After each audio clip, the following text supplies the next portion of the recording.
resentment is there's a bunch of people out there that have these lives that are deeply unsatisfying, because I think somehow or another, through momentum and just through just things falling into place the way they are, and people trying to fit their lives around the way these pieces have fallen into place, there are so many people that are working all day long doing something that is deeply unsatisfying and almost painful to them. Yes. If you make furniture for a living, and you feel a great satisfaction out of that, and you sell that furniture, look, man, making furniture feels good. If you can do that, you could cut those corners perfectly and sand everything down nice and stain it, and then it's done, and you get this satisfaction, and you sell it to someone, and that pays your bills.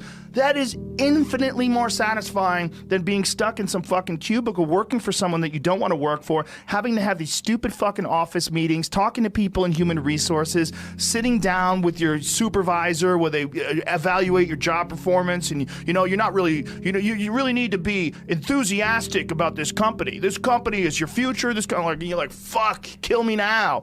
There's a lot of people out there that would way rather do something else, and I hope they understand that they can. Everybody's got these stupid barriers they put in their own head. You got to resist those goddamn things, because they don't do you any good, and they certainly define the potential for your future in a negative way that's not self-serving, and it's not even real. You put this artificial ceiling on the potential for what you're doing. If you hit a wall, okay, that just means you need to regroup and rethink. It doesn't mean that wall's there, especially when it comes to something like social media or like a podcast, something where you like it less, fix that. Figure out a way to do it. You can do that. And this idea that there's no way to get past the starting block today is just ludicrous. It's crazy. And it's just this poor thinking. And people that are trapped in bad situations, one of the problems is you feel like this is your future. You feel like you're fucked and you can't get out of that. There's no hope. There's no light at the end of the tunnel. There's no rainbow. And if you feel like that, that alone can be incredibly defining and limiting. But if you look at yourself objectively and say, okay, I kind of am fucked here. I'm in credit card debt. I'm working in a shitty job. I don't like what I'm doing, but I have some ideas. I need to feed those fucking ideas. I need to feed them and water them, and I need to set aside a certain amount of time every day to just try to make those things happen. You can do that. Wondering why other people's success, or wondering why other people are successful, is the refuge of losers. Wondering why other people are successful. Like, who gives a fuck? You can say you think it sucks, but to spend time wondering why someone is successful and hating on someone successful, it doesn't do any good. It's like, what is that old expression that jealousy is, it's a poison that does the opposite of its intended? Is that your mind, you have a certain amount of bandwidth. This is why I don't read Instagram comments or Twitter comments or YouTube comments. Like, I don't have any time. If I read them, it's an accident. But to seek them out, like, you have bandwidth. I don't spend time wondering why I hate things or hating on someone or being jealous. You have, let's call it units. You have 100 units of bandwidth in your mind. So that means there's 100 units that you can spend on things you care about, or you could let your mind be occupied by some stupid fucking Twitter feud that you're in with some idiot that you don't even know, and you could spend 30% of your Twitter bandwidth or your mind bandwidth on this, and then you only have 70% for the things you love. And then maybe you're involved in some fucking relationship with someone who's an idiot, and you're arguing back and forth with them. Well, there's another 30% that's gone. Now you have 40% left. You have 40% for the things you love instead of 100%.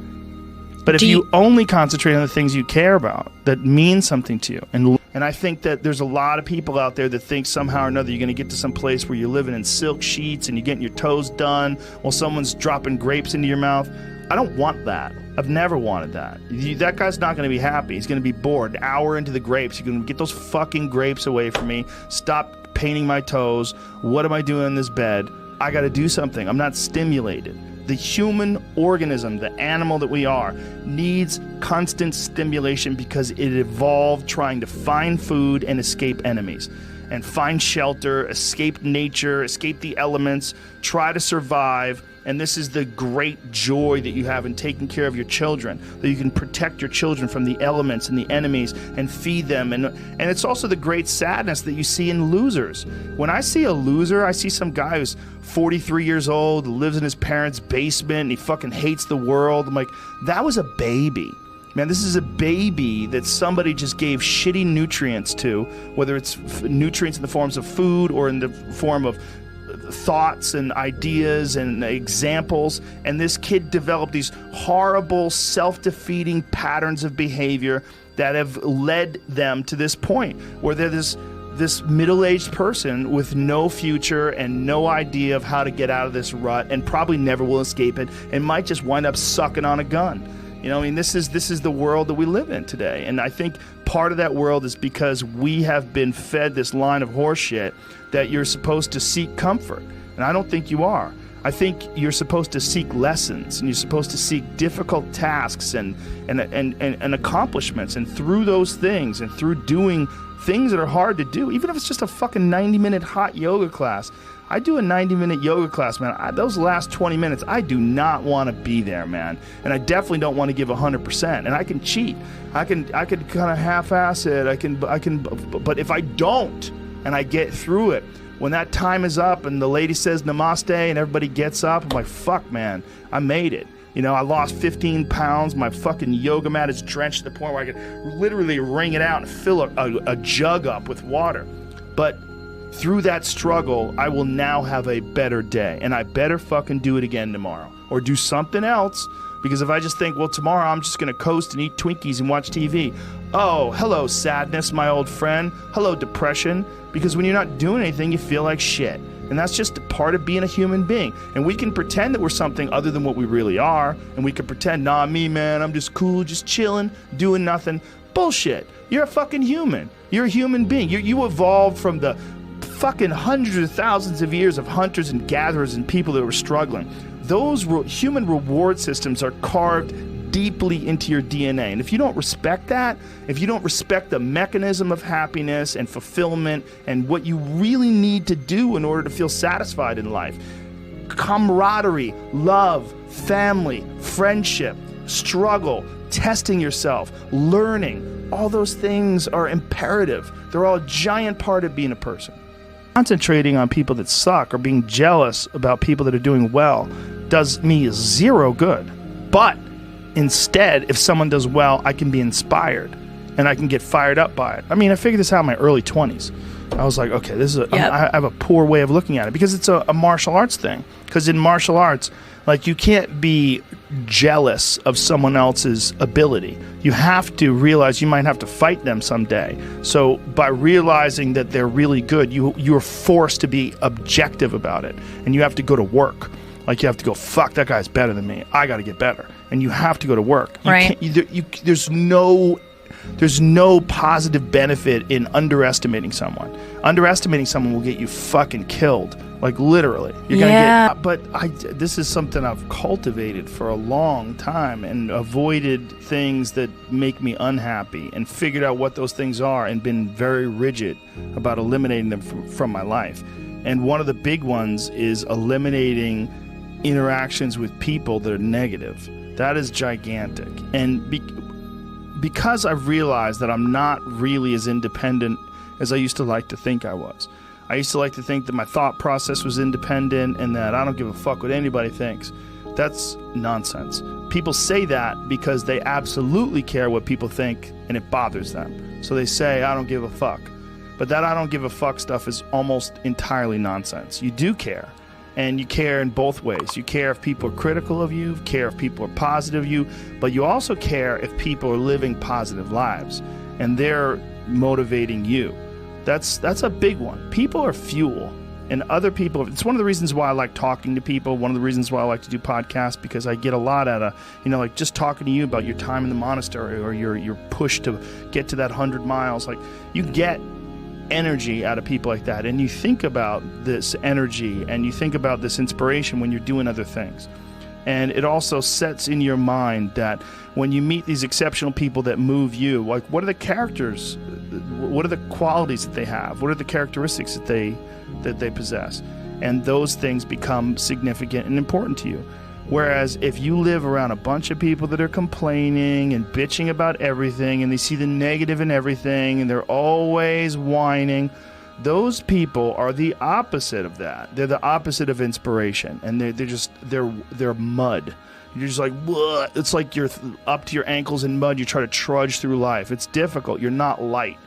It's not pushing you. There's not a wind at your back. The wind's in your face, and it's rough, and over time, I've learned that these people, you're not going to fix them. I used to want to fix them when I was young. I used to want to go, hey man, I see what you're doing.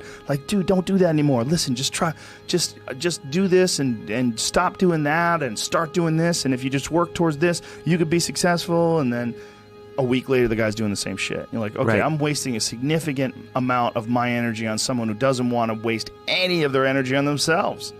And so managing the community and the tribe that you're in, making sure that you're a good member of that tribe, that you're doing your part, and there's a lot of cynicism in these days about inspiration and about motivation, because there's a lot of fake shit. You can go on Instagram and you see a million of these inspirational quote pages, and they're run by people that are probably depressed.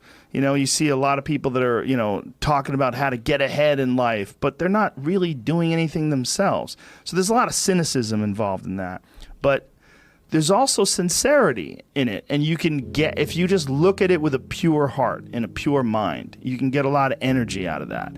And when you're around happy, inspirational people that are successful, it makes you feel better and you get inspired. And if you act on that inspiration, your life will be more fulfilled. And it's not just inspirational in terms of financial success, but in terms of doing difficult things, whether it's running 100 miles, it doesn't pay you a goddamn thing other than the wealth of the knowledge that you can push yourself to such an extreme. Or anything else, whether it's someone who becomes really good at playing chess, or someone who's really good at martial arts, or whatever it is. There's a great feeling in these overcoming these difficult things, because life is never this just constant state of I'm at a 9 all day, and when I'm with my wife, I hit 10. Yay! And I stay like that. That's not real. What's real is like you saying that you went to this monastery and felt all this angst about meditating and being alone and not having your phone and not having the input, but then when it comes out of it, then you have this reward. So you push through this, and you had these uncomfortable feelings, and you came out of those uncomfortable feelings with this newfound appreciation for time and this respect for your own existence in your own space, and carving out 3 hours for yourself a day. That's where it all comes from. It all comes from life lessons, and the lessons are learned through struggle.